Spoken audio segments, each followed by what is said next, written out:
우리 이 시간 강사 목사님 설교를 좀 하도록 하겠습니다.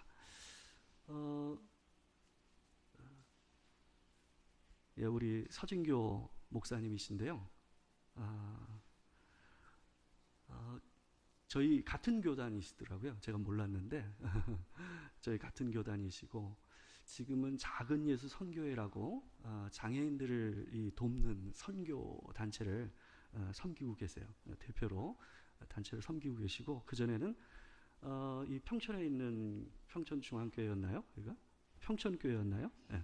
네, 평촌교회의 사역자로 섬겼었고, 바로 전에는 굿윌 스토어라고 해서 장애인들을 자립을 돕는 이 스토어가 있습니다. 그 단체의 사목으로 또 섬기셨습니다.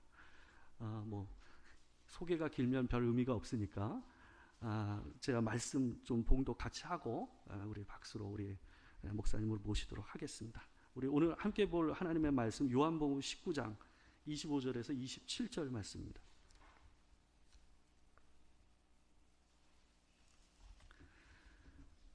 요한복음 19장 25절에서 27절 말씀입니다.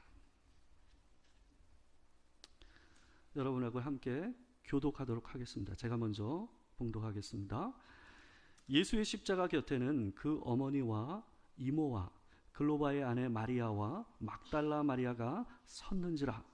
예수께서 자기의 어머니와 사랑하는 제자가 곁에 서 있는 것을 보시고 자기 어머니께 말씀하시되 여자여 보소서 아들이니이다 하시고, 다 같이 읽겠습니다. 또 그 제자에게 이르시되 보라 내 어머니라 하신대 그때부터 그 제자가 자기 집에 모시니라. 아멘. 이 시간 가족은 혈연이 아니라 보혈입니다 라는 제목으로 하나님의 말씀을 듣도록 하겠습니다.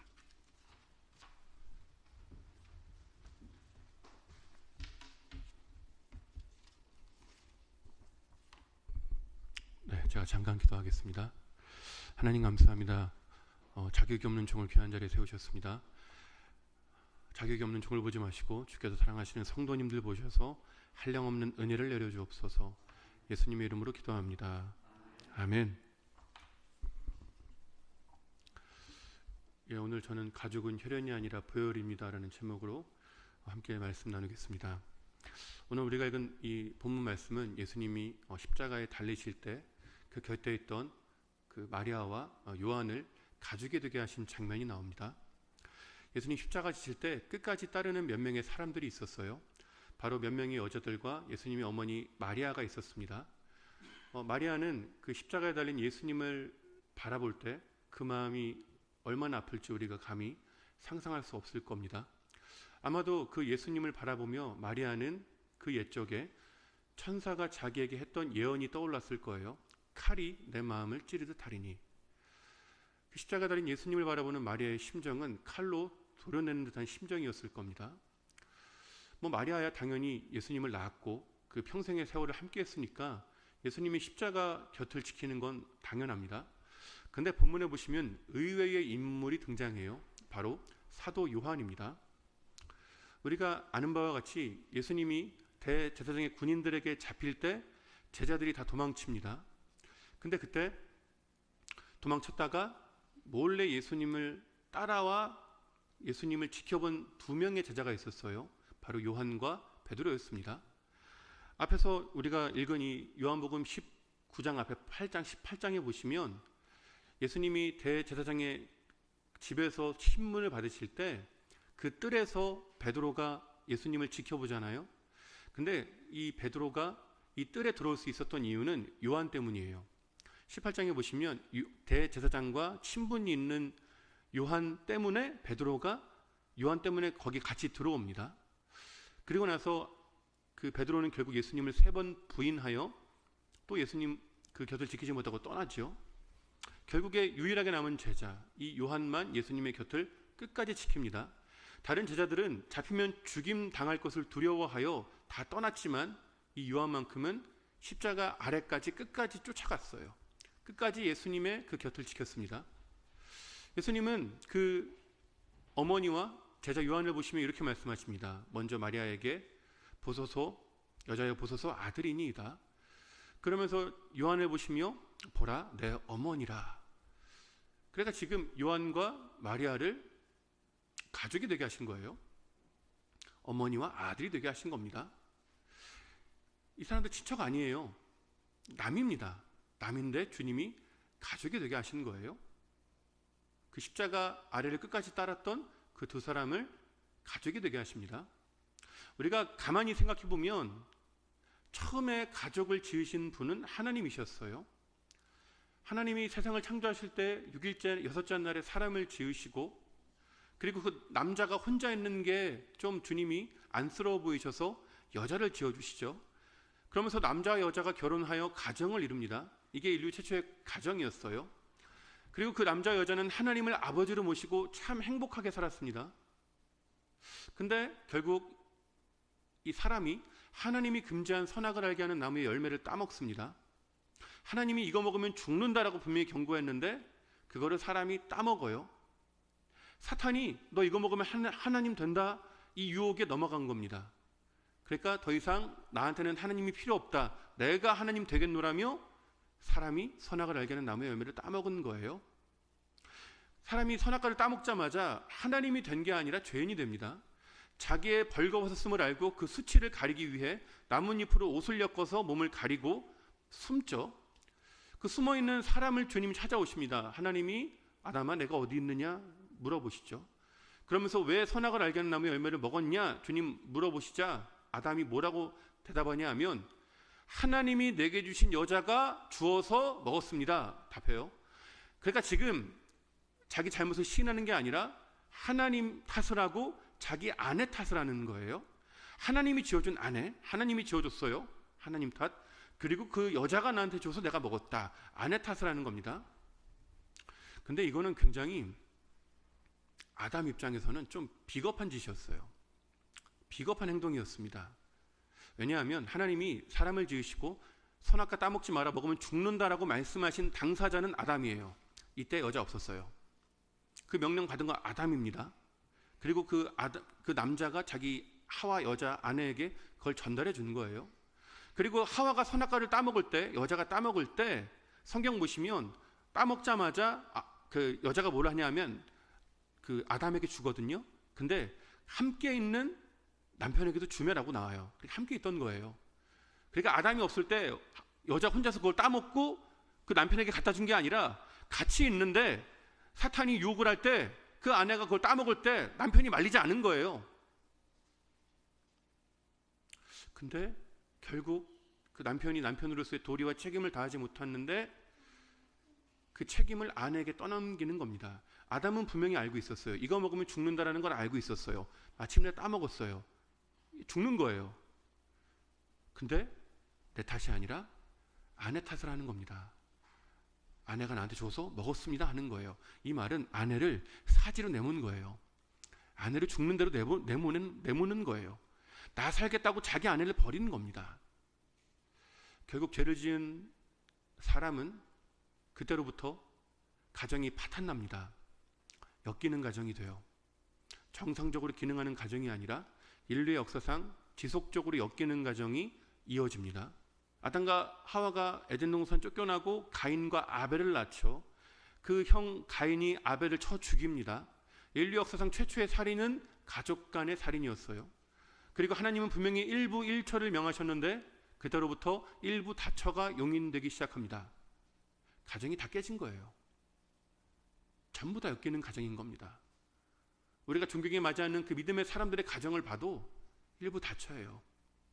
가정이 깨어져 있는 겁니다. 그 인류 역사가 지금까지 왔습니다. 그리고 우리는 결혼을 하여 가정을 이루었죠. 내가 가장 사랑한다라고 여기고 생각하고 입술로 고백하는 내 가족인데 우리는 이 가족을 온전히 사랑하지 못합니다. 우리는 알게 됐어요. 혈연이 행복을 보장하지 못한다는 걸 알게 됐습니다. 혈연으로 맺어진 가족인데 이 혈연이 행복을 보장하지 못한다는 걸 우리는 깨달았어요. 왜냐하면 우리 안엔 사랑이 없기 때문입니다. 우리 안엔 사랑이 없기 때문이에요. 죄로 인해 전적으로 부패한 사람은 그 안에 사랑이 없습니다. 다른 사람을 사랑할 능력도 힘도 없어요. 때문에 내가 가장 사랑한다라고 말하고 자신만만하게 여기는 내 가족이라 할지라도 사랑하지 못하는 게 우리의 모습입니다. 인간의 한계예요.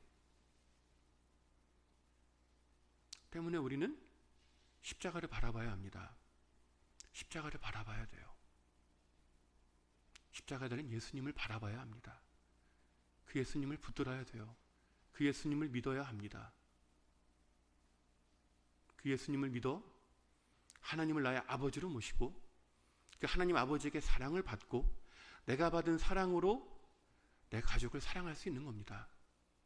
하나님 아버지한테 보급해온 사랑으로 내 가족을 사랑할 수 있는 거예요. 때문에 가족은 혈연이 아니라 보혈입니다. 보혈이 가족을 가족되게 합니다. 보혈이 진정으로 행복한 가정을 이루게 합니다. 저는 전형적인 엮이는 가정에서 자랐어요. 엮이는 중에 엮이는 가정에서 자랐습니다. 그래도 하나님의 은혜로 우여곡절 끝에 신학을 하고 결국에 신학대학원에 가서 목사가 돼요. 그리고 저는 주님이 처음 저를 부르신 그 부르심에 따라 노숙인과 장애인을 섬기는 사역을 오랫동안 해왔습니다. 제가 지금 협동으로 섬기는 교회에서는 주일마다 가는 교회는 노숙인들이 언제라도 올 수 있는 교회예요. 그래서 노숙인들과 함께 예배드리고 노숙인들에게 복음을 전하고 그리고 그 노숙인들이 변화되는 모습을 주님이 보게 하셨습니다. 그리고 노숙인들 중에 대장, 가장 큰 형님, 가장 와일드한 분이 복음으로 변화되는 걸 보게 하셨어요. 그렇게 노숙인들과 함께 예배드리고 그들의 변화를 목도하며 살던 중에 제가 굿윌 스토어라는 곳, 장애인의 자립을 돕는 곳에서 사역하게 됩니다. 굿윌 스토어는 아름다운 가게하고 똑같아요. 기증품을 판매하는 스토어입니다. 근데 차이점이 하나 있다면 직원이 장애인이라는 게 달라요. 발달 장애인들이 직원으로 일합니다. 가까운데 5분 거리에 있습니다. 저는 거기에서 너무나도 표정이 해맑은 자신만만한 장애인들을 처음 봤어요. 장애인들이 자기가 좋아하는 일을 하고 좋아하는 동료들이 있고 월급을 받고 월급 받았다고 저축하고 어머니 아버지 외식 시켜드리고 생신 선물 사드리고 자기가 좋아하는 축구팀 응원 가고 자기가 좋아하는 가수 콘서트 구경 가고 자격증 공부하는 완전 삶이 바뀐 장애인을 제 두 눈으로 목도한 거예요. 그래서 제가 쉬는 날이 있었지만 열심히 일합니다. 굿윌 스토어가 주 5일 근무인데 저는 안 쉬었어요. 왜냐하면 제가 열심히 하는 만큼 더 많은 장애인을 고용해서 일하게 할 수 있거든요. 자립하게 할 수 있거든요. 그래서 쉬는 날 없이 열심히 일합니다. 많은 열매들이 있었어요. 저는 그 굿윌 스토어에 원래 말단 사원으로 들어갔어요. 사원이었어요. 사원. 말단 사원. 근데 하나님이 저에게 은혜를 베푸셔서 제가 있던 매장이 곧 문을 닫는다라고 했는데 하나님의 놀라운 기적들을 계속적으로 보여주시면서 그 매장이 재단 전체 1등 매장이 됩니다. 매출과 기증이 가장 많이 들어오는 매장이 되게 해요. 그러니까 그 놀라운 하나님의 일하심을 재단 본부에서 보고 저를 사목으로 데려간 거예요. 그러니까 거기서 놀라운 열매들을 맺으면서 즐겁게 행복하게 제가 사역을 하고 있었습니다. 근데 그때 제가 굿윌 스토어 3년 차 때 저한테 딸이 하나 있어요. 딸이 딱 하나 있는데 그때 저희 아이가 3살 때였습니다. 그때 저희 딸아이가 그 발달 장애 진단을 받아요. 발달 장애 진단을 받고 뇌전증, 옛날에 어르신들 간질이라 그랬죠. 뇌전증 진단을 받아요. 그리고 서울대병원에서 자폐 진단 받습니다. 그러니까 장애인 사역의 사명으로 부름받았는데 이해 당사자가 된 거예요. 이해 당사자가 된 거예요. 그러니까 하늘이 무너진다는 게 무슨 말인지 저는 그때 알았어요. 너무 힘들더라고요. 하루는 그냥 길을 걷다가 터덜터덜 걸어가다가 제가 무심히 하늘을 보며 엄마 아빠랑 살 때도 그렇게 힘들었는데 또 그러시네. 또 그러시네. 저렇게 혼잣말로 하소연하기도 했어요. 왜냐하면 제가 어머니 아버지랑 살 때 너무 힘들었거든요. 어머니 아버지랑 살 때 너무 힘들었어요. 제가 저는 아주 어릴 때부터, 갓난 아이 때부터 어머니, 아버지 두 분 다 알코올 중독이었어요. 아버지만 그런 게 아니에요. 어머님도 알코올 중독이었어요. 제가 기억하는 가장 어린 시절에 저는 한 4살 때인 것 같은데 술 취한 어머니, 아버지 찾으러 막 길거리를 배회하는 게 지금도 기억나요. 술 드시고 길에서 쓰러져 주무셨거든요, 항상. 그러니까 4살 때부터 그거 찾으러 다니는 거예요, 어머니, 아버지. 그러니까 의지할 데가 하나도 없는, 누구의 돌봄도 받지 못하는 그런 아이로 자란 겁니다. 그러다 보니까 초등학교 5학년 때 눈물이 말랐어요. 눈물이 말랐어요. 아무리 울어도 소용이 없다는 걸 너무 일찍 깨달아 버린 거예요. 아무리 울어도 봐주는 사람이 없다는 걸 너무 일찍 깨달아 버린 거예요. 그러니까 초등학교 5학년인데 눈물이 말랐어요. 제가 울지도 못하더라고요. 그렇게 참 힘든 삶을 살아갈 때 제가 고등학교 3학년 때 이 지옥 같은 집을 탈출하고 싶어서 고등학교를 자퇴합니다. 졸업을 몇 달 앞두고 고등학교를 자퇴해요. 제 인생 첫 번째 퇴학인 거예요. 그렇게 방황하고 있을 때 주님이 저를 찾아오십니다. 제가 회심을 경험해요. 주님을 만납니다. 인격적으로 주님을 만나요. 그래서 주님을 만나서 주님이 저에게 꿈을 주십니다. 비전을 주세요. 목회자의 길로 부르셔서 독학으로 검정고시를 보고 수능을 치러서 신학대학교를 갑니다. 그 신학대학교에 들어가자마자 주님이 지극히 작은 자에게 한 것이 곧 내게 한 것이니라, 이 말씀을 제 인생의 모토로 주시며 장애인과 노숙인들과 더불어 살려고 참 열심히 노력하며 살았어요. 그리고 그때 당시에 열심히 기도했습니다. 새벽에 기도하고 정오에 기도하고 자기 전에 기도하고 금요일이면 삼각산에 가서 11시부터 새벽 5시까지 스트레이트로 기도했어요. 열심히 기도했어요. 열심히 공부했습니다. 열심히 작은 자들 섬겼어요. 근데 제가 신학교 3학년 때 등록금을 내지 못해 퇴학을 당합니다. 신학교 3학년 때 등록금을 내지 못하니까 퇴학을 시키더라고요. 제가 그때 하나님이 저 등록금 주실 거라고 믿고 기도했거든요. 밤새 기도했거든요. 근데 안 주시더라고요. 그때 제가 학교에서 장학금으로 90만 원 받은 게 있었어요. 그때 등록금이 250만 원입니다. 이 90만 원 어떻게든 모아서 내야 되잖아요. 근데 제가 그때 다른 학과 선배가 등록금이 부족해서 어렵다는 이야기를 들어서 제가 가지고 있던 90만 원을 그 선배 줘요. 이 선배는 등록금 완납하고 졸업합니다. 저는 등록금을 결국 내지 못해 퇴학당한 거예요. 제 인생 2번째 퇴학인 거예요. 근데 딱 그때, 딱 그 시기에 저희 아버님이 또 어떠한 문제를 하나 일으키십니다. 그래서 원래 가난했는데 진짜 쫄딱 망해요. 쫄딱 망합니다. 그래서 짐을 최대한 줄여서 이사를 간 곳이 컨테이너 박스였어요. 길 가다가 여러분 그 공사장에 사무실로 쓰는 조그마한 컨테이너 박스, 거기에 사람 살더라고요. 그 컨테이너 박스에서 4식구가 살기 시작합니다. 그때 제가 하나님이 나를 버리셨다라는 걸 제가 확신했어요. 아, 날 버리셨구나. 불러서 왔는데 퇴학시키고 집도 쫄딱망에 컨테이너에 사니까 제가 그렇게 생각할 수밖에 없는 거예요. 그렇게 밑바닥에 있을 때 또 주님이 저를 찾아오셨어요. 다시 만나주셔서 우는 저랑 같이 울어주시고 저를 안아주시고 제 손 잡아주심으로 그 힘든 시절들을 잘 지나왔습니다. 그렇게 해서 다시 주님 만나서 신학교 재입학해요. 신학교 다시 들어가서 공부 열심히 해서 1등 장학금 받습니다. 학생회장 해요. 신학대학교 졸업하고 신학대학원 갑니다. 대학원 가자마자 큰 교회, 몇만 명 되는 교회 전임사역자로 들어가요. 열심히 했습니다. 진짜 열심히 했어요. 모두가 인정하는 신학생이고 장래가 촉망되는 사역자였습니다. 근데 그때 또 저희 아버지가 어떤 문제를 하나 일으키세요. 그래서 저희 어머님이 큰 충격 받으셔서 우울증이 점점 깊어지시더니 어느 날부터 어머님이 저를 못 알아보는 거예요. 아들을 못 알아봐요. 횡설수설하시고 가장 큰 문제는 어머니가 스스로 자해한다는 거예요. 자해를 하셨어요. 그래서 제가 도저히 두고 볼 수 없어서 어머니 손잡고 한림대학병원 정신과 교수님 만납니다. 그 과장 교수님이 저희 어머니 보더니 어머님 조현병입니다. 조현병이니까 지금 당장 입원하세요. 그래서 제가 어머님 그 대학병원 8층 정신병동에 입원시켜드렸어요.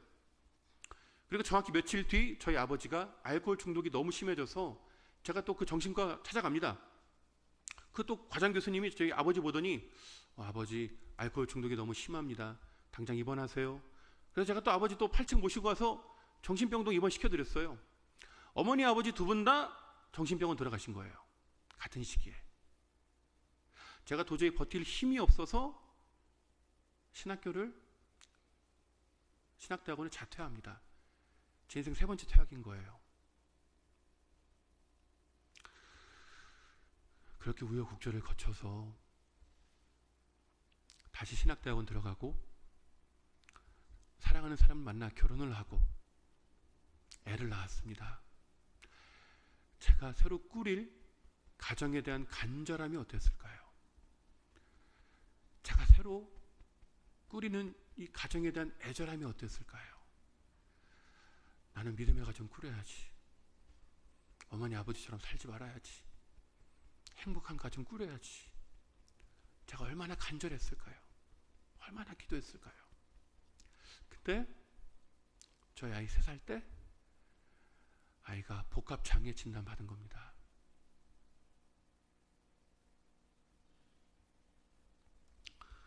그 이전에 3번의 퇴학을 당할 때는 힘들었지만 삶을 포기하고 싶다는 생각을 해본 적은 없어요. 근데 자식이 장애 진단 받고 맨날 병원 가는 건 차원이 달라요. 이건 차원이 달라요. 이건 진짜 차원이 달라요. 야, 진짜 못 살겠더라고요. 진짜 못 살겠더라고요. 못 살겠더라고요. 그렇게 가장 힘들 때, 그때 당시에 저랑 제 아내가 결혼하고 나서 매일 밤마다 항상 기도했습니다. 자기 전에 날마다 기도했는데, 그때 이제 아이 장애 진단서 받고 제일 힘들 때 아내랑 저랑 밤에 기도했어요. 근데 하나님이 제 아내의 마음에 2가지 감동 주십니다. 2가지 감동을 며칠간의 간격을 두고 주세요. 첫 번째 감동은 이거였습니다. 하나님이 그 밤에 제 아내에게 하나님이 주신 것 중에 좋지 않은 건 없다. 하나님이 주신 것 중에 좋지 않은 건 없다라는 첫 번째 감동 주세요. 그러니까 제가 그 감동을 받고 이제 아내랑 저랑 생각하는 거죠. 그렇지. 하나님 주신 것 중에 좋지 않은 건 없지. 하나님 좋은 것 주시지. 하나님 우리에게 장애아를 자녀로 주셨지. 하나님 선한 것 주시지. 이게 첫 번째 감동이 옵니다. 그리고 며칠 뒤에 2번째 감동이 옵니다. 그 밤에 하나님이 제 아내의 마음에 자식의 장애는 부모가 선택한 게 아니라 하나님이 허락하신 거다. 자녀의 장애는 부모가 선택한 게 아니라 하나님이 허락하신 거다. 2번째 감동 주세요. 그러니까 하나님이 제 아내에게 네가 선택한 거 아니야. 내가 허락한 거야. 말씀해 주신 거예요. 발달 장애아를 키우는 어머님 아버님들이 제일 힘든 게 뭔지 아십니까? 우리 성도님들 중에 혹시나 발달 장애를 키우는 부모님이 계시거나 아니면 뭐 한 다리만 건너면 여러분 친척 중에 반드시 있을 거예요. 발달 장애를 키우는 부모님들은 맨날 병원 가야 돼요. 재활이 맨날 있고, 그리고 면역 자체가 약하니까 맨날 병원 갑니다. 맨날 가요. 이거 힘들거든요. 아니면 우리나라는 그 발달 장애인들의 재활 비용이 의료보험이 안 됩니다. 다 비급여예요. 그러니까 기본적으로 아이 하나당 한 달에 300만 원 정도가 들어가요. 그러니까 우리나라에서 발달장애아를 낳고 기른다는 건 그때부터 집안 기둥 뿌리가 뽑힌다는 거예요.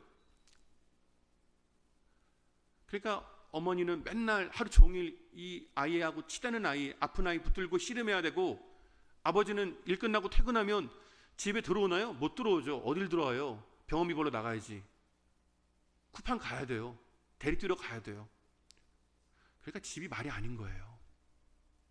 그러니까 어머님들이 생각하는 게 딱 2가지예요.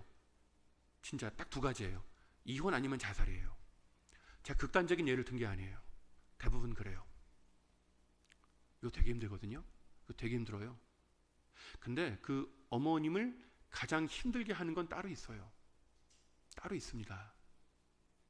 그건 바로 죄책감이에요. 죄책감이에요. 자책감이에요. 나 때문에 이렇게 됐구나. 나 때문에 내 자식이 장애인 됐구나. 나 때문에 내 새끼가 장애인으로 태어났구나. 이 죄책감을 평생 치우지 못합니다. 이걸 평생 이고 살아가요. 병원에서 의사가 이거 어머니 아버지랑 유전적으로 아무 연관 없습니다. 어머님 잘못 아닙니다. 의사가 백날 이야기해도 소용없어요. 소용없습니다. 그 어머니는 그 죄책감을 평생 끌어안고 살아가요. 이게 제일 힘들어요. 이게 사람 피를 말립니다. 이게 진짜 뼈를 말려요. 숨을 못 쉬게 합니다. 근데 하나님이 제 아내의 마음에 말씀하신 거예요. 제 아내의 마음에 감동 주신 거예요. 네가 선택한 거 아니야. 내가 허락한 거야. 네 잘못이 아니야. 내가 허락한 거야. 뜻이 있어. 섭리가 있어. 괜찮아. 말씀하신 겁니다. 당시에 저희가 아이의 장애 진단을 도저히 받아들일 수 없어서 이 명치에 돌덩어리가 하나 있었거든요. 이게 꽉 막혀가지고 제가 숨을 못 쉬었거든요. 근데 하나님이 그 두 번째 감동 주시는 순간 이게 쑥 내려갑니다. 돌덩어리가 쑥 내려가요. 소화가 되더라고요. 아이의 장애 진단을 받아들일 수 있더라고요. 납득이 되더라고요. 이해가 되더라고요. 숨이 쉬어지더라고요. 눈이 떠지더라고요. 시야가 밝아지더라고요. 그제야 주변이 보이기 시작했습니다.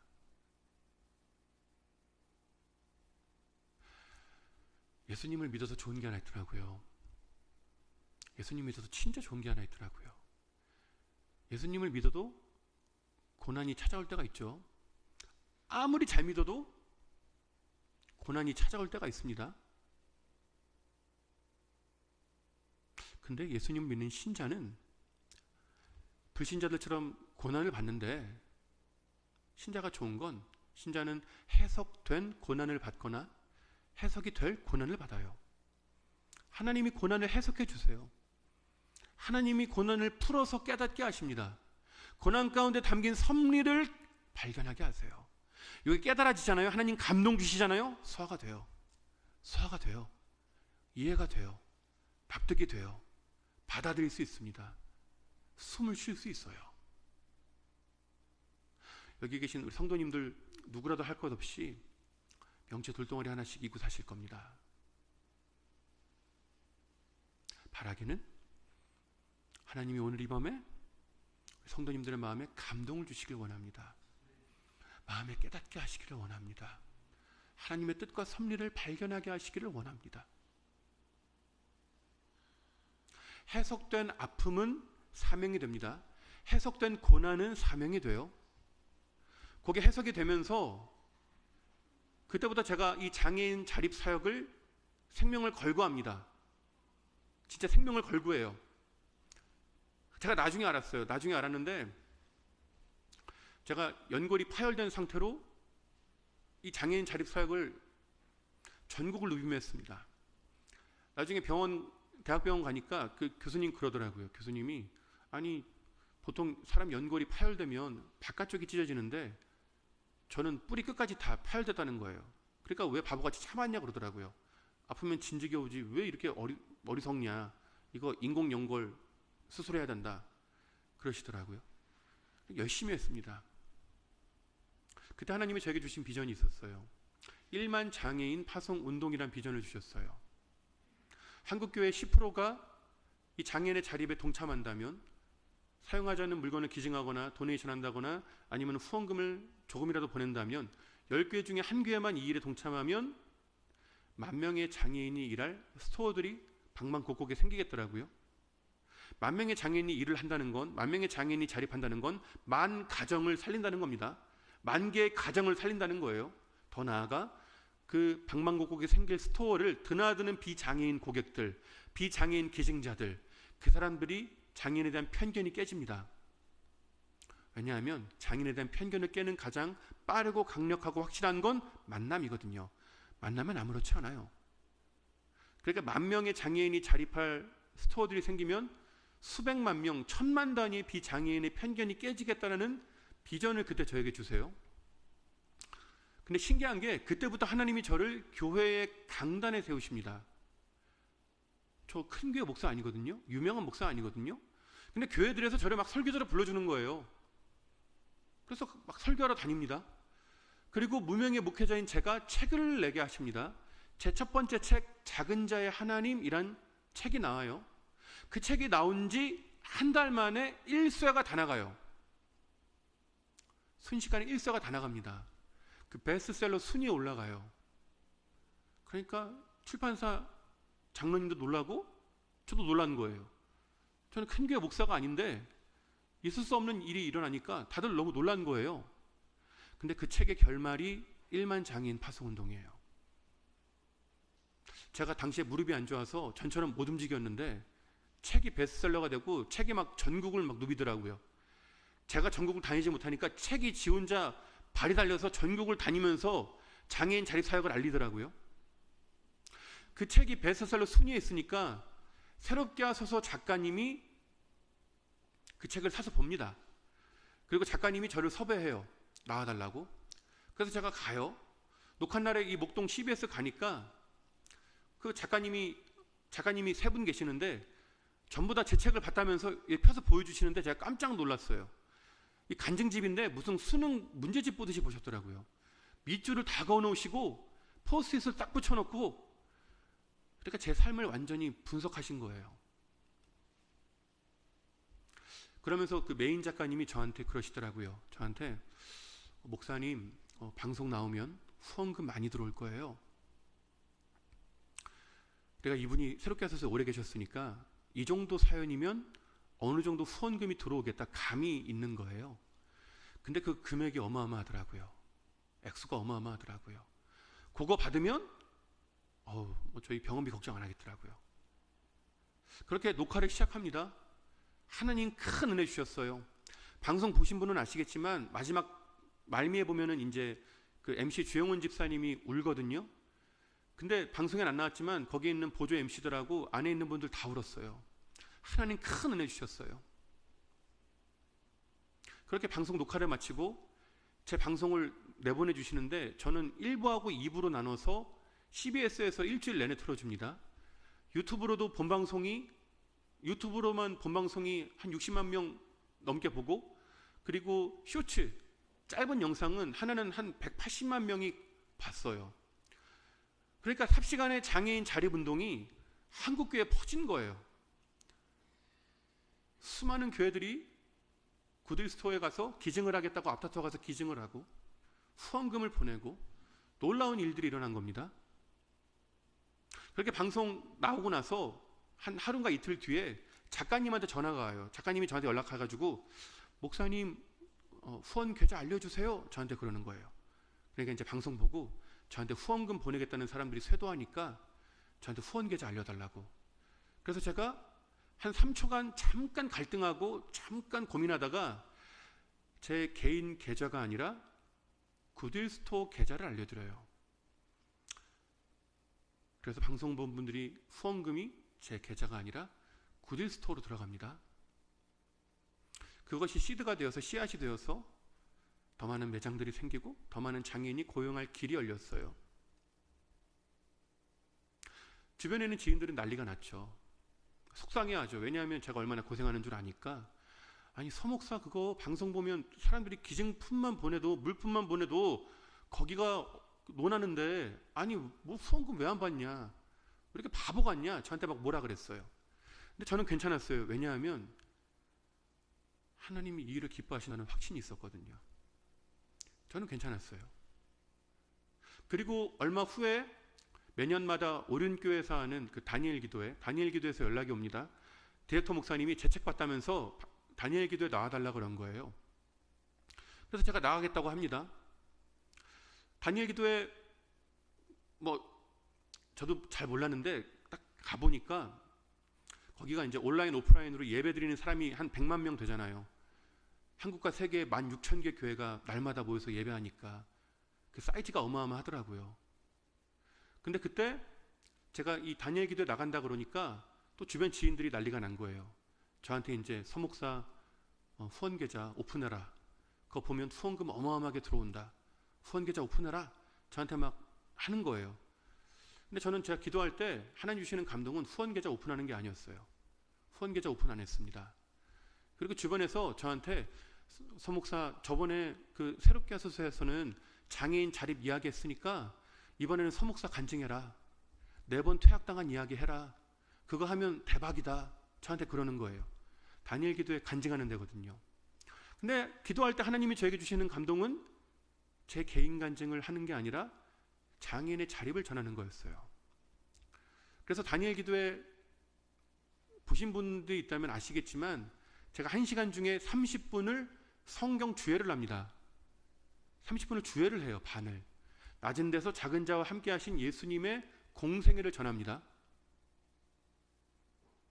그리고 나머지 30분 작은 한국교회가 연합하여 장애인의 자립을 돕고 장애인과 비장애인이 함께 사는 세상을 만들어 주십시오. 그 메시지를 전해요. 그렇게 다니엘 기도회 끝나고 제가 이제 아내하고 아이 데리고 이제 집으로 가는데 그 차 안에서 저하고 제 아내가 너무 행복했어요. 왜냐하면 하나님이 하늘의 기쁨을 쏟아 부어주시더라고요. 하늘의 기쁨을 쏟아 부어주시더라고요. 제가 하고 싶은 말이 아니라 하나님이 하고 싶은 말을 전했더니 제 유익이 아니라 장애인의 자립기관들을 알리고 그곳에 후원금을 보내는 일을 했더니 하나님이 그 일을 너무 기뻐하신 거예요. 하나님이 저를 얼마나 기뻐하시는지 그게 너무 선명하고 너무 뜨거워서 제가 너무 민망하더라고요. 그렇게 제 인생 가장 행복했던 하나님의 기쁨을 안고 제가 집으로 돌아갑니다. 주변 지인들은 저한테 막 뭐라 그러지만 저는 행복했어요. 왜냐하면 저는 제가 가장 행복한 건 하나님 기뻐하시는 거 볼 때 제가 가장 행복하거든요. 하나님 행복해 하시는 거 볼 때 제가 가장 행복하거든요. 하나님 즐거워하시는 거 볼 때 제가 가장 행복하거든요. 제가 가장 기쁘거든요. 그래 진짜 그렇더라고요. 이 세상 그 어떤 기쁨보다 기뻐하시는 하나님을 보고 함께 기뻐하는 그 기쁨을 이길 기쁨은 없더라고요.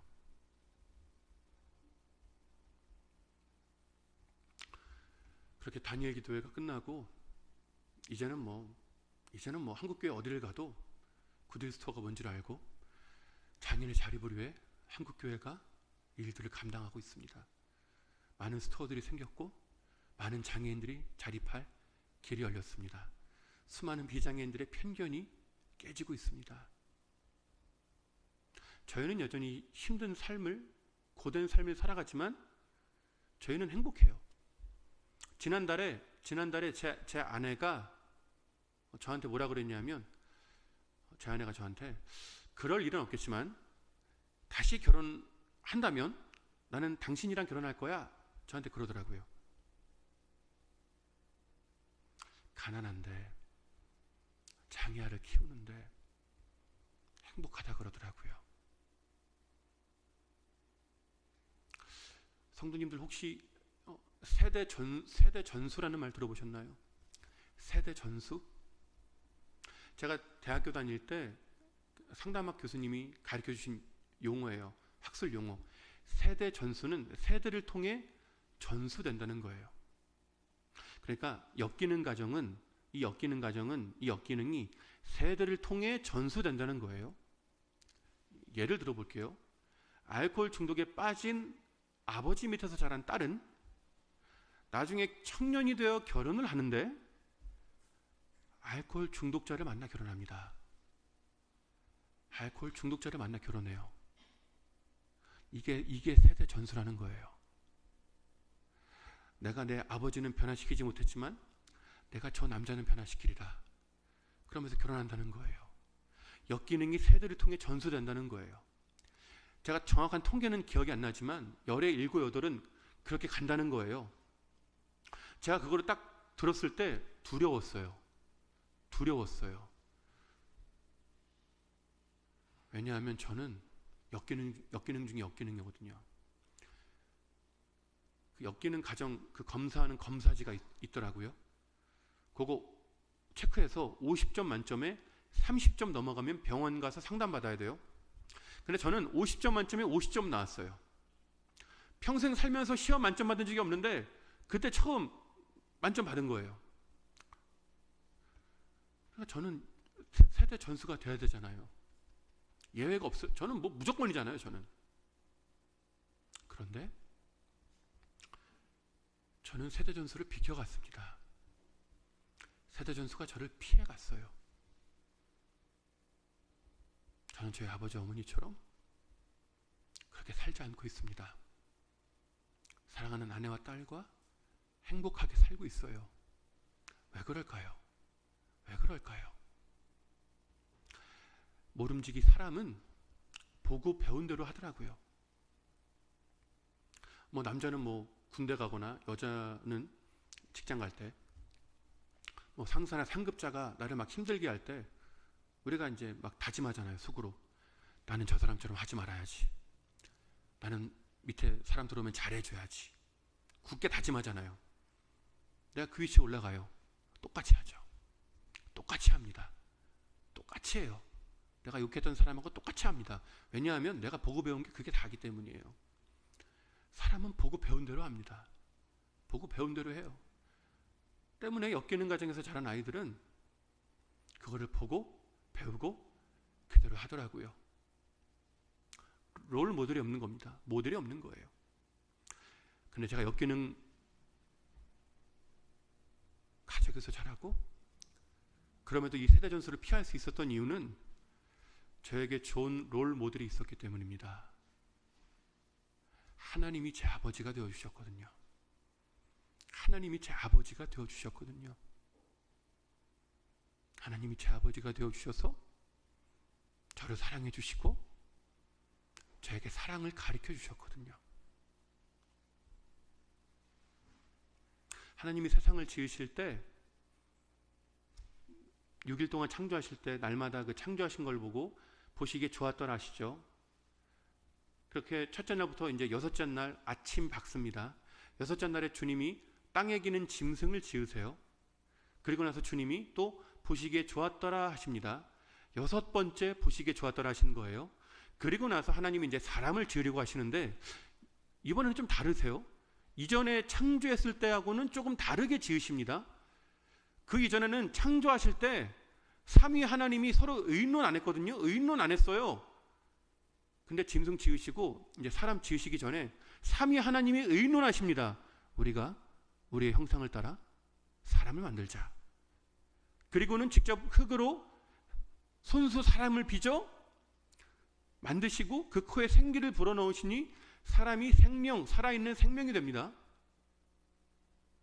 그때 하나님이 그 사람과 지으신 모든 것을 보시고 심히 좋았더라 하세요.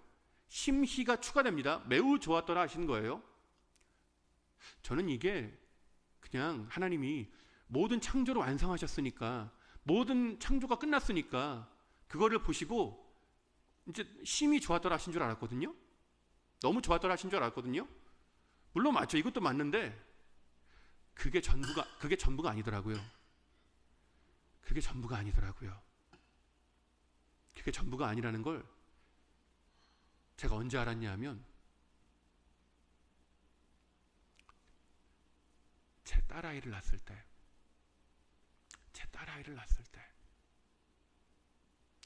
누군가가 제게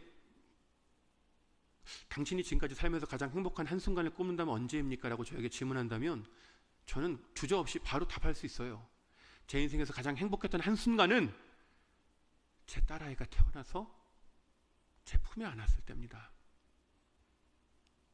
제 자식을 낳고 제 자식을 품에 처음 안았을 때 그 기쁨을 이길 기쁨은 없어요. 그 행복을 넘어설 행복은 없었습니다. 제 인생에서 가장 행복했던 한순간은 바로 그때였어요.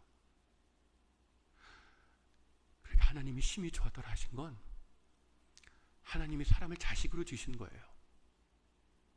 하나님이 사람을 단순한 피조물로 지으신 게 아니라 하나님이 사람을 자식으로 지으신 겁니다.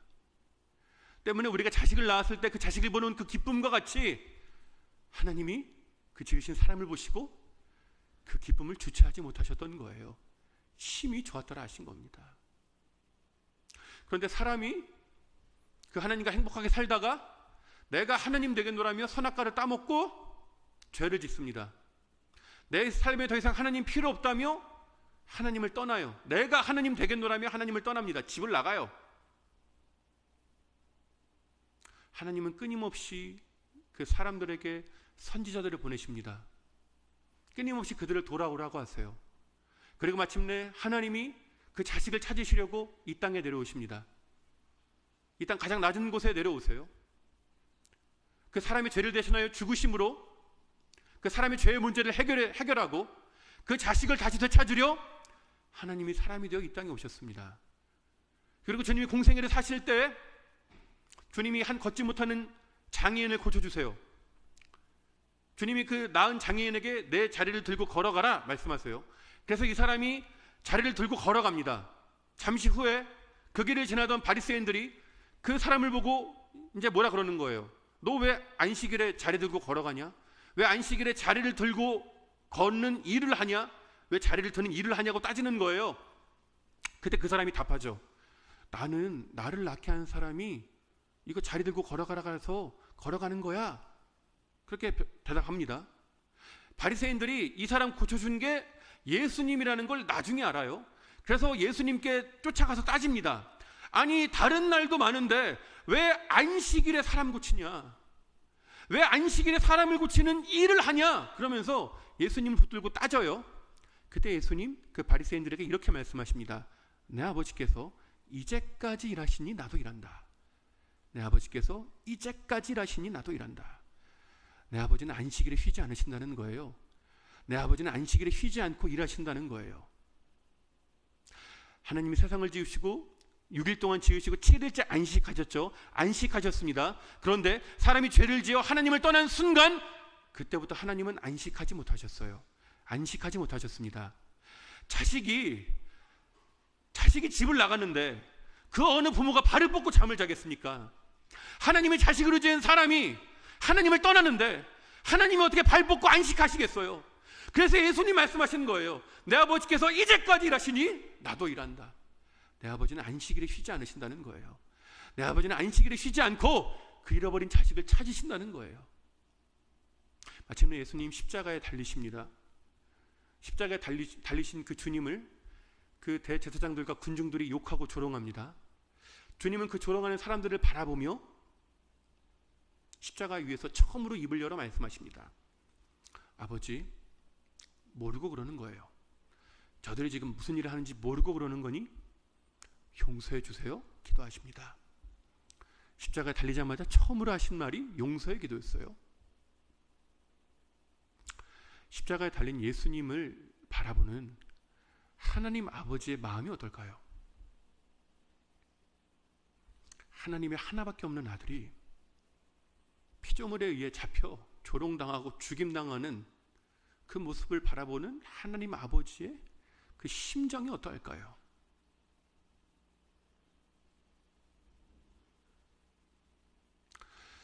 이러한 하나님 아버지의 마음을 예수님이 우리에게 가르쳐 주셨어요. 십자가 지시기 전에 이 아버지의 마음을 우리가 살짝 엿볼 수 있는 말씀을 들려주셨습니다. 그건 바로 큰 포도원 주인의 비유예요. 큰 포도원이 있었습니다. 그 포도원에 그 주인이 농부들에게 세를 줘요. 이 농부들이 농사를 짓습니다.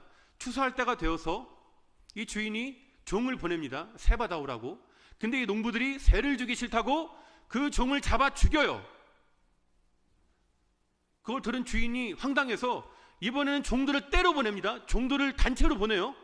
근데 이 농부들이 세를 주기 싫어서 이 많은 종들을 잡아서 죽이거나 때려서 돌려보냅니다. 기가 찬 주인이 이번에는 하나밖에 없는 아들을 보내요. 그러면서 이 주인이 이럽니다. 얘네들이 그래도 내 아들은 존대하겠지, 내 아들은 존중하겠지 하면서 하나밖에 없는 아들을 보내요. 그 아들은 바보같이 갑니다. 가요. 주인의 아들이 오는 걸 멀찍이서 지켜보던 농부들이 수군거립니다. 이는 상속자니 자 죽이고 우리가 그 재산을 차지하자. 그러면서 농부들이 주인의 아들을 잡아서 포도원 밖으로 끌고 가 죽입니다. 우리 예수님 성 밖에서 죽임 당하셨듯이 이 포도원 주인의 아들은 포도원 밖에서 죽임을 당합니다. 누군가가 그 소식을 그 주인에게, 아버지에게 전합니다. 성경 보시면 더 이상 아버지가 어떤 말도 하지 않아요. 이런 반구도 하지 않습니다. 그냥 즉시로 군사들을 보내 농부들을 진멸시킵니다. 진멸시켜요. 싹 쓸어버립니다. 한 사람도 살려두지 않아요. 다 죽입니다. 이게 바로 십자가에 달린 예수님을 바라보는 하나님 아버지의 마음입니다. 다 쓸어버리고 싶으셨을 거예요. 다 쓸어버리고 싶으셨을 거예요. 내 종들을, 내 선자들을 그렇게 보내는데 다 죽이더니 이제 아들까지 죽이네. 다 쓸어버리고 싶으셨을 겁니다. 그래서 예수님 기도하신 거예요. 십자가에 달리자마자 기도하신 거예요. 아버지, 모르고 그러는 거예요. 모르고 그러는 거니까 용서해 주세요. 기도하신 겁니다. 주님 십자가에 달려 계실 때 해가 가장 높이 뜬 정오에 갑자기 하늘이 어두워집니다. 해가 빛을 잃어요. 깜깜해집니다. 그렇게 기세가 등등하던 그 군인들이, 그 대제사장들이 고요해집니다. 조용해져요. 아무도 말을 못합니다. 두려워합니다. 왜냐하면 대낮에 임한 어둠은 이스라엘 자손들에게 단순한 자연현상이 아니기 때문입니다. 그들에게 상징적인 사건이었어요. 상징적인 사건이었습니다. 그들의 옛 조상들이 경험했던 일이었어요. 이스라엘이 그 옛적에 이집트의 노예로 있을 때 하나님은 모세를 보내 그 이스라엘을 이집트에서 해방시키십니다. 그때 하나님 그 이집트에 10가지 재앙을 내리시죠. 그 재앙으로 인해 이집트 전역이 초토화됩니다. 모든 경제와 산업과 모든 기반이 다 무너져요. 8번째 재앙이 끝나고 9번째 재앙이 내립니다. 9번째 재앙은 온 땅에 임한 어두움이에요. 애굽이, 이집트가 3일 동안 밤낮으로 어둡습니다. 3일 동안 해가 빛을 잃어요. 사람들이 두려워 떨었습니다. 그런데 아마도 한 이틀, 3일쯤 됐을 때는 이 이집트 사람들이 안심했을 것 같아요. 안심했을 것 같아요. 왜냐하면 9번째 재앙은 그 어떠한 재산상의 손해가 없거든요. 재산상의 피해가 없거든요. 그냥 어둡고 많은 거예요. 그러니까 이거는 좀 괜찮은데? 이건 좀 버틸만한데? 아마 그랬을 겁니다. 근데 그 9번째 재앙이 끝나고 곧바로 10번째 재앙이 닥칩니다. 10번째 재앙은 애굽의 모든 장자의 죽음이에요. 이집트의 모든 첫째 아들이 그 밤에 다 죽습니다. 이집트 역사상 전무후무한 곡소리로 가득해요. 그런데 지금 예수님 십자가에 달려 계신데 이스라엘이 어두워진 거예요. 깜깜해진 겁니다. 이제는 이스라엘의 장자들이 죽임당할 차례예요. 하나님이 보낸 선지자들을 다 죽이고 그 아들까지 죽이는 패역한 이스라엘이, 그 장자들이 심판을 당할 차례입니다. 그런데 하나님 아버지는 이스라엘의 장자들이 아니라 당신의 하나뿐인 장자를 심판하십니다. 당신의 하나뿐인 아들 예수님을 죽이십니다. 나 살리시겠다고? 나 같은 죄인 살리시겠다고? 하나님의 하나뿐인 아들을 죽이십니다. 세상 그 어떤 부모가 다른 사람을 살리겠다고 자기 자식을 내어줍니까? 불가능하죠. 불가능합니다. 때문에 우리가 이 하나님의 사랑을 우리 머리로는 이해할 수 없어요. 하나님 아버지의 이 사랑을, 희생을, 헌신을 우리 머리로 이해할 수 없습니다. 왜냐하면 우리의 인식의 수준의 차원을 벗어난 사랑이거든요.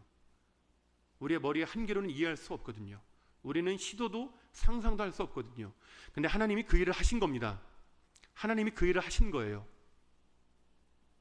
때문에 우리는 그 하나님의 사랑을 머리로 깨닫는 게 아니라 마음으로 깨닫습니다. 마음으로 깨달아요. 하나님은 우리의 신자의 한평생 일생의 삶을 통해 그 하나님 아버지의 사랑을 깨닫게 하십니다. 그 하나님 아버지의 사랑을 우리 마음에 조망해 주세요. 조명해 주십니다. 사람은 나이가 들어가면서 철이 들어간다고 하죠. 철이 들어간다는 건 부모님이 나에게 해주셨던 게 고마워지는 거예요. 나이가 들고 청년되고 결혼을 하고 애를 낳고 살다 보니까 그 이전에는 당연하게 생각했던 것들이 당연하지 않다는 걸 알아가는 걸 철이 들어간다고 합니다. 철이 든다는 건 부모님이 나에게 무언가 새로운 걸 해주는 걸 고마워하는 게 아니에요. 오래전에 나에게 해준 걸 고마워하는 겁니다. 마찬가지로 신자는 일평생 하나님 아버지 앞에 철이 들어갑니다. 하나님 아버지께 철이 들어가요. 나를 얼마나 사랑하셨는지 깨달아갑니다. 하나님이 나를 얼마만큼 사랑하셨는지 내 일생의 삶을 통하여 깨닫고 또 깨달아갑니다. 내가 알고 있는 복음, 하나님이 날 위해 대신 죽으셨습니다. 이 단순 명제가 내 삶을 통해 끊임없이 깨달아져요. 끊임없이 깨달아집니다. 이 복음이 내 마음 더 깊이 들어가는 거예요. 내 마음에 더 깨달아지는 겁니다. 신자는 일평생 십자가로 붙들고 산다는 건 십자가를 주술적으로 외운다는 게 아니에요. 십자가가 내 마음 가운데 더 깊어지는 겁니다. 더 깊어지는 거예요.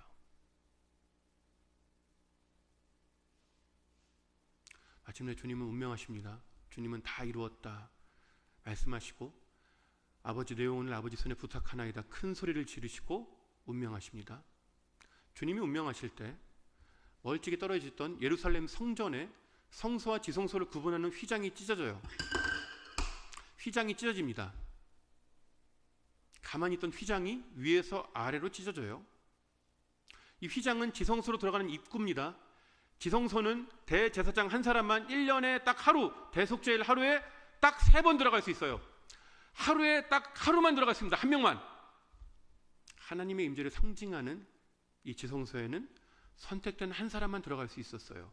때문에 이 휘장은, 지성소 입구인 휘장은 하나님과 사람 사이를 막고 있는 죄의 벽을 상징했습니다. 죄의 벽을 상징했어요. 그런데 예수님이 운명하시자마자 가만히 있던 휘장이 위에서 아래로 찢어진 겁니다. 만약에 이거 사람이 잡고 당겼으면 이거 찔겨서 혼자 못 뜯어요. 이게 달려있으니까 양옆에서 잡고 뜯으면 아래에서 위로 찢어져야 되죠. 이게 물리적으로 맞잖아요. 근데 가만히 있던 휘장이 위에서 아래로 찢어진 겁니다.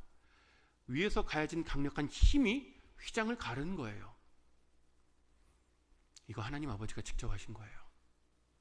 하나님 아버지가 직접 찢으신 거예요.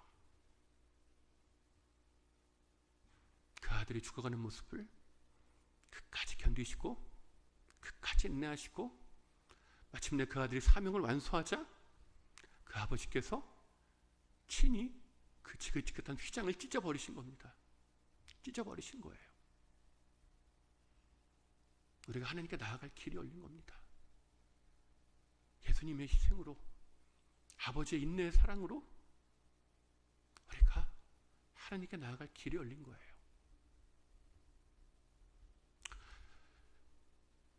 성도님들 길이 열렸습니다. 길이 활짝 열렸어요. 그런데 어디를 바라보며 사십니까? 누구를 바라보며 사십니까? 어디를 그렇게 분주하게 살아가십니까? 하나님이 길을 내셨는데, 그 죽음으로 길을 내셨는데 어디를 가십니까? 우리는 지금까지 살면서 참 많이 속고 살았어요. 바닷물을 끊임없이 들이켰습니다. 속고 지금도 속고 살고 있습니다. 우리의 갈증을 채워줄 수 있는 물은 이 세상 그 어디에도 없습니다. 하나님께만 있습니다. 하나님께 가십시오. 열린 그 길로 나아가십시오. 열린 그 문으로 들어가십시오. 거기에 가야 내 갈증을 채웁니다. 내 공허함을 채웁니다. 내 갈급함을 채울 수 있습니다. 말씀의 결론입니다.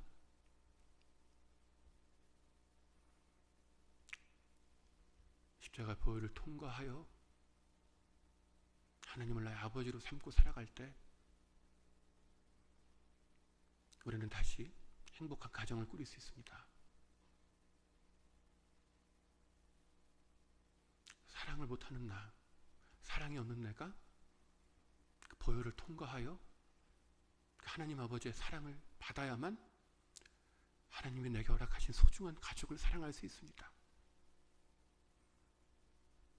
그리고 그 십자가를 통과하여 아버지의 나를 향한 사랑을 보고 배울 때 우리는 보고 배운 대로 내 자녀들을, 내 배우자를, 내 부모님을, 내 형제 자매를 사랑할 수 있습니다. 가족이 가족되게 하는 건 혈연이 아니라 보혈입니다. 정말로 사랑하고 싶으시다면, 정말 내게 맡겨진 가족을 정말로 사랑하고 싶으시다면 사랑이 있는 곳으로 찾아가십시오. 열린 그 문으로 들어가십시오. 십자가를 붙드십시오. 끝까지 십자가를 따라갔던 마리아와 요한을 가족되게 하신 주님이 여러분의 가족을 참된 믿음의 가족, 행복한 가정 되게 하실 줄 믿습니다. 우리 이 시간 함께 기도하겠습니다. 함께 말씀 놓고 기도할 때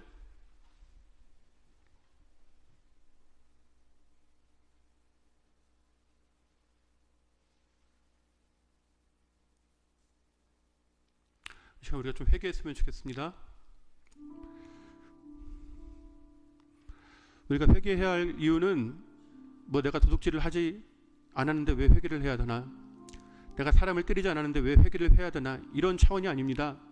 우리가 회개를 해야 되는 이유는 우리가 보이는 겉으로 나쁜 짓을 하지는 않지만 우리 안에 죄성이 가득하기 때문입니다.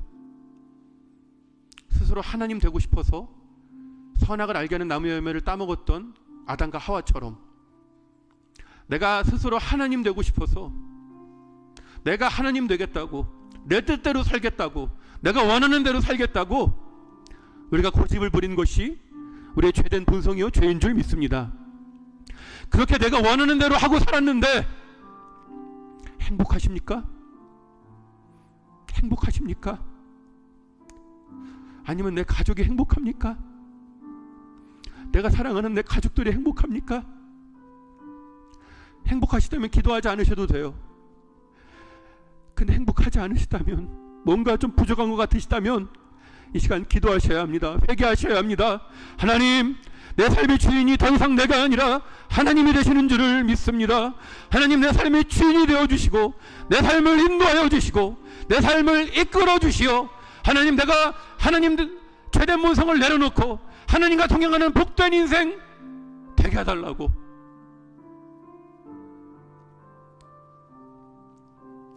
하나님이 우리에게 회개를 요구하시는 이유는 다른 거 아니에요.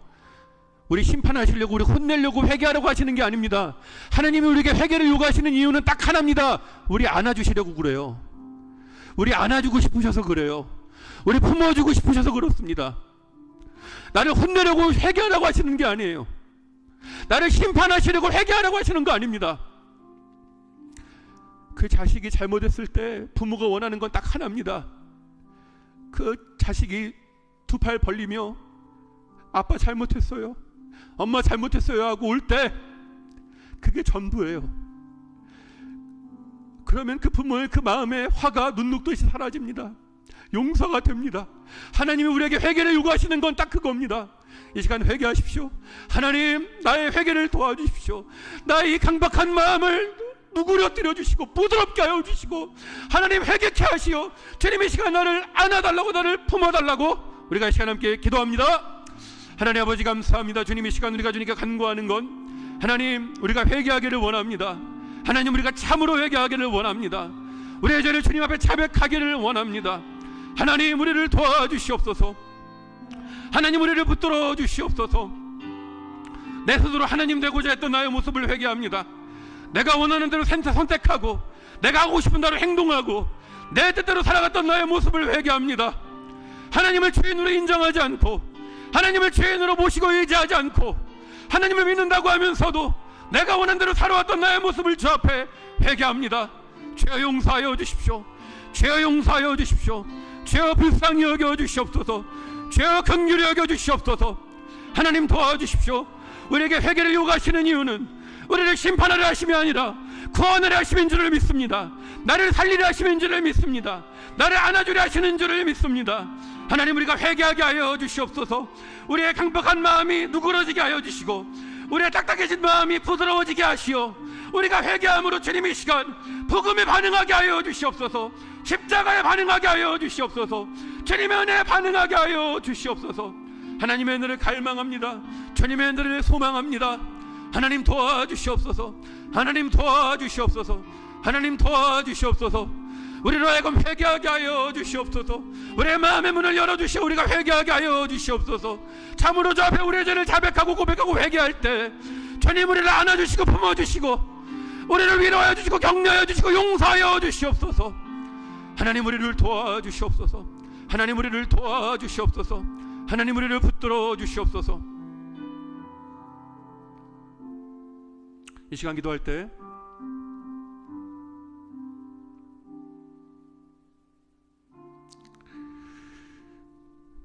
우리에겐 좋은 롤 모델이 필요합니다. 아담과 하와가 행복했었던 이유는 하나님을 아버지로 모시고 살았기 때문입니다. 근데 우리가 불행한 이유는 하나님 아버지를 우리 아버지로 모시고 살지 않기 때문인 줄을 압니다.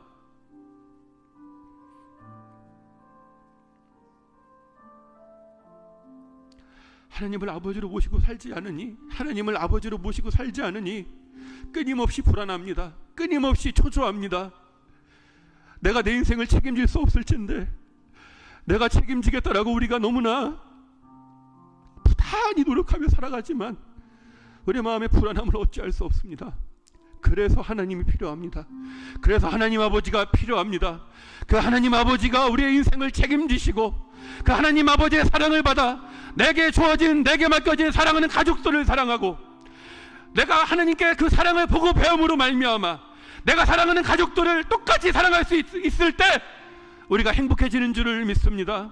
이 시간 기도할 때 하나님, 나에게 사랑을 주옵소서. 십자가의 복음의 능력으로, 복음의 사랑으로 내 마음을 충만하게 하여 주시고 아버지의 사랑을 나에게 가르쳐 주시어 내가 사랑하는 가족들을 사랑하게 해달라고, 우리의 가정이 보혈로서 온전한 가정, 믿음의 가정 되게 해달라고 우리가 이 시간 함께 기도합니다. 하나님 아버지 감사합니다. 주님, 하나님이 우리 아버지가 되실 때 우리가 행복해지는 줄을 믿습니다. 하나님을 우리 아버지로 모시고 살아갈 때 하나님 우리가 행복하게 살아갈 줄을 믿습니다. 하나님, 우리를 붙들어 주시옵소서. 하나님, 우리를 도와주시옵소서. 하나님, 우리를 도와주시옵소서. 하나님, 우리 안에 사랑이 없습니다. 하나님, 우리 안에 죄로 가득하지, 우리 안에 사랑의 흔적이 없습니다. 하나님, 우리로 하여금 사랑하게 하여 주시옵소서. 하나님, 우리로 하여금 사랑하게 하여 주시옵소서. 하나님, 우리로 하여금 사랑하게 하여 주시옵소서.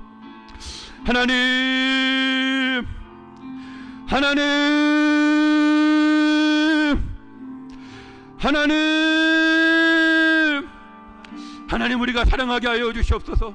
아버지의 사랑을 보고 배우기를 원합니다.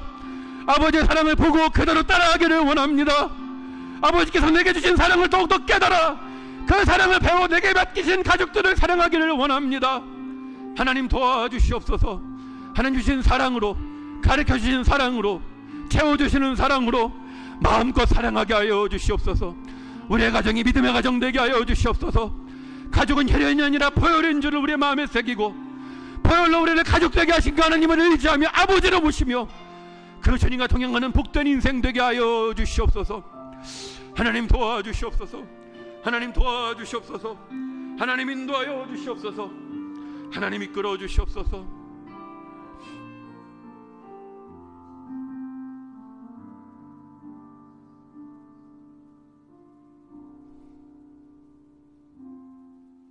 이 시간 기도할 때 우리 공동체를 위해 기도했으면 좋겠습니다. 처녀 남인 마리아와 그 요한을 가족되게 하신 주님은 우리를 교회로 불러주시고 교회로 모이게 하시어 우리가 가족이 되게 하시는 줄을 믿습니다. 십자가의 보혈 아래에 우리를 가족으로 삼아주시고 우리를 하나님을 아버지로 모시고 사는 교회 공동체의 가족으로서 불러주신 줄을 믿습니다. 혹시나 용서하지 못하는 지체가 있으십니까? 용서하지 못하는 사람이 있으십니까? 근데 우리 힘으로 용서가 안 돼요. 우리 힘으로 용서를 못합니다. 내 능력으로, 내 의지로 용서가 안 돼요. 우리가 용서할 수 있는 유일한 길이 있습니다. 그건 바로 끝까지 십자가를 바라보는 거예요. 끝까지 십자가를 붙드는 겁니다. 내가 얼마나 큰 용서를 받았는지 깨닫고 또 깨달으면 됩니다. 나를 용서하시기 위한 하나님 아버지의 사랑이, 예수님의 사랑이 어떠했는지 내 삶 속에 끊임없이 깨달을 때 내가 얼마나 큰 죄를 용서받은 죄인인 줄을 내가 깨닫고 또 깨달을 때 누가 시키지 않아도 나는 용서할 수 있습니다. 누가 떠밀지 않아도 내 안에 용서가 자동적으로 일어납니다. 그래서 십자가를 바라보셔야 합니다. 내게 맡기신 교회 공동체 가족들을 품고 사랑하기 위해 우리가 십자가를 바라봐야 할 줄을 믿습니다. 주님, 이 시간 우리가 십자가를 바라봅니다. 십자가를 붙듭니다. 십자가를 바라볼 때 마리아와 요한을 가족되게 하신 주님, 우리 공동체가, 우리 지체들이 서로가 주님 안에 참된 가족 되게 해달라고 우리가 함께 기도합니다. 하나님 아버지 감사합니다. 마리아 요한을 가족되게 하신 주님, 마리아 요한을 불러주시고 그들의 십자가 아래서 가족이 되게 하신 주님, 우리를 십자가로 구원하여 주시고 십자가 아래 불러주시어 가족되게 하시니 감사합니다. 하나님께서 교회 공동체로 불러주셨고 가족으로 불러주셨는데 하나님, 우리 안에 미운 사람이 있습니다. 우리 안에 나를 너무나 힘들게 하는 사람이 있습니다. 내가 도저히 용서할 수 없는 사람이 있습니다. 하나님, 나의 약함을 고백합니다. 나의 연약함을 주님께 회개합니다. 주님, 도와주십시오. 내 능력으로는 용서할 수 없사오니, 내 힘으로는 도저히 용서가 안 되오니 주님, 십자가를 바라봅니다. 주님, 십자가를 바라봅니다. 나를 용서하기 위해 주님이 십자가에서 어떤 희생을 치르셨는지, 내 죄가 얼마나 주홍같이 붉은지 주님이 시간 나로 하여금 알게 하여 주시옵소서. 나를 용서하신 그 주님의 사랑 앞에 나를 돌아보고 그 사랑 앞에 내가 회개하며 그 사랑이 충만함으로 말미암아 내가 용서하지 못하는 그를 용서하게 하여 주시옵소서. 하나님, 기켜봤자 100데나리온입니다. 기껏해야 100데나리온 빚진 자를 주님, 내가 멱살을 잡고 흔들고 미워했습니다. 하나님, 10,000달란트 빚진 내가, 10,000달란트 탕감받은 나인, 10,000달란트를 용서해 주시는 그 주님 앞에 나를 돌아보고 그 십자가의 사랑 앞에 엎드리고 나를 용서하신 그 사랑으로 말미암아 내게 맡겨주신 사람들을 기꺼이 사랑할 수 있는 믿음의 공동체, 복된 공동체 되게 하여 주옵소서.